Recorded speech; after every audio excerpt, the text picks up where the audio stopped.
Hello everyone, my name is Chad Bryant and today I'll be showcasing my innovation project. So what I worked on was with adaptive color systems for user interface design in games, and I began this by creating two kind of very high contrasting levels, one being a dark level and one being a level that is mostly white with some dark accents. Um, so with that said, I use these two as high contrast, um, very different levels to demonstrate the difference in the static and dynamic systems that I've created. So the dynamic systems, I'm going to focus on four, and I'll touch on them here shortly. But to get started, I wanted to showcase a static system. So a static system is um, a system that pretty much stays one color. As you can see, the crosshair is just white, your normal white. It's not going to change where you're depending on where you're looking. The enemy, when you're looking at the enemy, it's still going to be white. We'll go ahead and shoot, get an enemy shooting at us. So as we're taking damage, our health bar even stays white.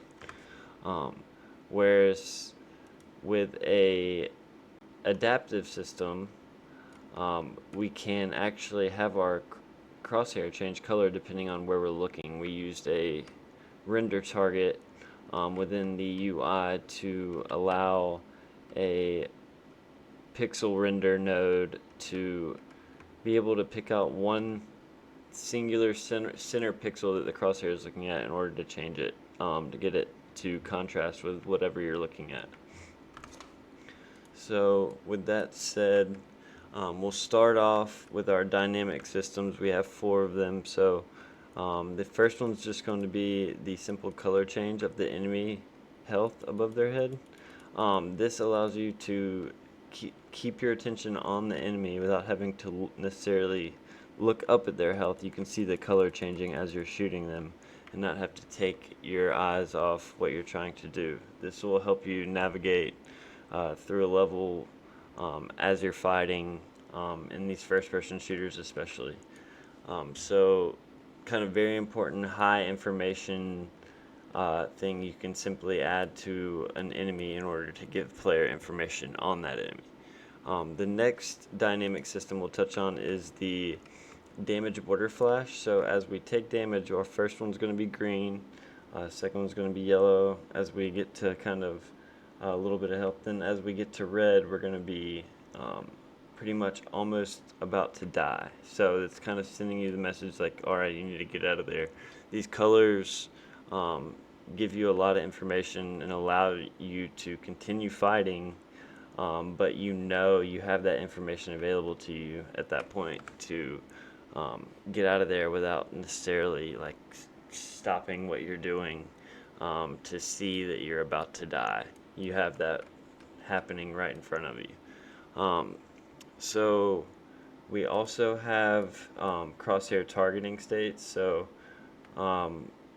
when we're in the adaptive system and we're targeting an enemy, the crosshair will actually turn red to indicate that you are aiming at an enemy, even if it's just the slightest bit. So we're using a line trace for that to hit the enemy there and get the crosshair to give us that information that we are in fact aiming at the enemy, and that is how it would work on the light and black levels, light and dark.